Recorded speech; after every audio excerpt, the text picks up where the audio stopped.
গ্রহণের সময় গর্ভবতী মায়েরা যেন কোনো অবস্থাতেই বাসা বাড়ি থেকে ঘর থেকে বের না হন। অনেকে মনে করেন যে চন্দ্রগ্রহণ সূর্যগ্রহণের সময় গর্ভবতী মায়েদের জন্য কোনো কিছু কাটাকাটি করা, কোনো কিছু কুটা এটা উচিত নয়। যদি করেন তাহলে সেটি তার গর্ভস্থ সন্তানের জন্য ক্ষতির কারণ হতে পারে।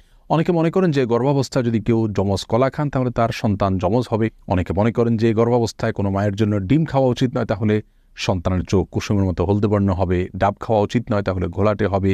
অমুকটা খাওয়া উচিত নয়, তাহলে তমুকটা হবে। এরকম আরও নানা রকমের ধারণা রয়েছে।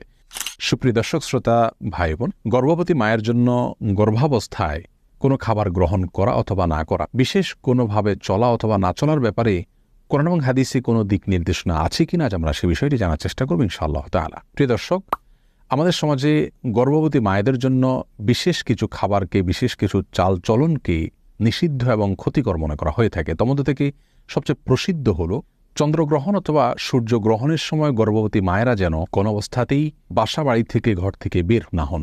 অনেকে মনে করেন যে চন্দ্রগ্রহণ সূর্যগ্রহণের সময় গর্ভবতী মায়েদের জন্য কোনো কিছু কাটাকাটি করা, কোনো কিছু কুটা এটা উচিত নয়। যদি করেন তাহলে সেটি তার গর্ভস্থ সন্তানের জন্য ক্ষতির কারণ হতে পারে। অনেকে মনে করেন যে গর্ভাবস্থায় যদি কেউ যমজ কলা খান তাহলে তার সন্তান যমজ হবে। অনেকে মনে করেন যে গর্ভাবস্থায় কোনো মায়ের জন্য ডিম খাওয়া উচিত নয়, তাহলে সন্তানের চোখ কুসুমের মতো হলদে বর্ণ হবে। ডাব খাওয়া উচিত নয়, তাহলে ঘোলাটে হবে। অমুকটা খাওয়া উচিত নয়, তাহলে তমুকটা হবে। এরকম আরও নানা রকমের ধারণা রয়েছে। অনেকে মনে করেন যে গর্ভাবস্থায় কোনো মায়ের জন্য কোনো মুরগি, কোনো হাঁস এ জাতীয় কোনো কিছু জবে করা উচিত নয়। যদি করেন তাহলে সেটি তার গর্ভস্থ সন্তানের জীবনের জন্য ক্ষতির কারণ হতে পারে। অনেকে মনে করেন যে গর্ভবতী মায়েরা প্লেট ইত্যাদি চেটে খেলে, মুছে খেলে ভালো করে, তাহলে সেক্ষেত্রে তাদের কন্যা সন্তান হওয়ার সম্ভাবনা রয়েছে। অনেকে মনে করেন যে কোনো বাসায়, কোনো বাড়িতে, কোনো ঘরে যদি কোনো গর্ভবতী মা থাকেন তাহলে রাতের বেলায় সেখানে বাহির থেকে মাছ আনা উচিত নয়। যদি আনতে হয় তাহলে আগুন ইত্যাদিতে ছ্যাঁক দিয়ে প্রবেশ করাতে হয়। আর এরকম নানা রকমের ধারণা আমাদের সমাজে প্রচলিত আছে। প্রিয় দর্শক, এই ধারণাগুলো সম্পূর্ণরূপে ভ্রান্ত, ভুল এবং কুসংস্কারাচ্ছন্ন বিশ্বাস থেকে আমাদের মধ্যে জন্ম নিয়েছে। এর মধ্যে কিছু কিছু ধারণা রয়েছে যেগুলো চরম আপত্তিকর এবং একই সঙ্গে হাস্যকর।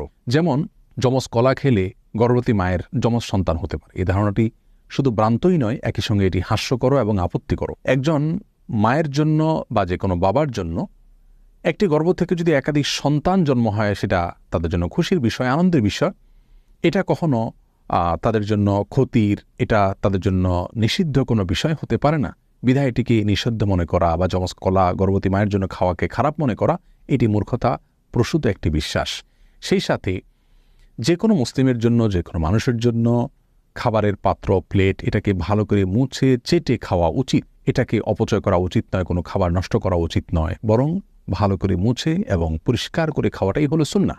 আর এই সুন্নাহটি নারী পুরুষ সকলের জন্য প্রযোজ্য। গর্ভবতী এবং সাধারণ অবস্থায় যে কোনো মানুষের জন্য এটি প্রযোজ্য।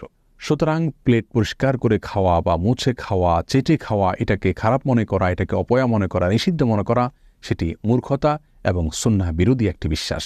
আর প্লেট মুছে খেলে গর্ভবতী মা কন্যা সন্তান জন্ম দিবেন, সেটি প্রথমত ভ্রান্ত কথা। দ্বিতীয়ত, কন্যা সন্তান জন্ম দেওয়া এটা তো ভালো বিষয়।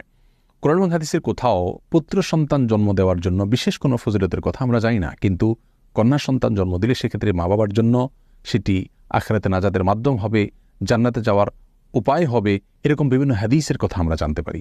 সুতরাং এই সমস্ত ভ্রান্ত বিশ্বাসগুলো আমাদের সমাজ থেকে দূর করার চেষ্টা আমাদের করতে হবে। প্রিয় দর্শক, মনে রাখা উচিত একজন মুসলিমের কি করা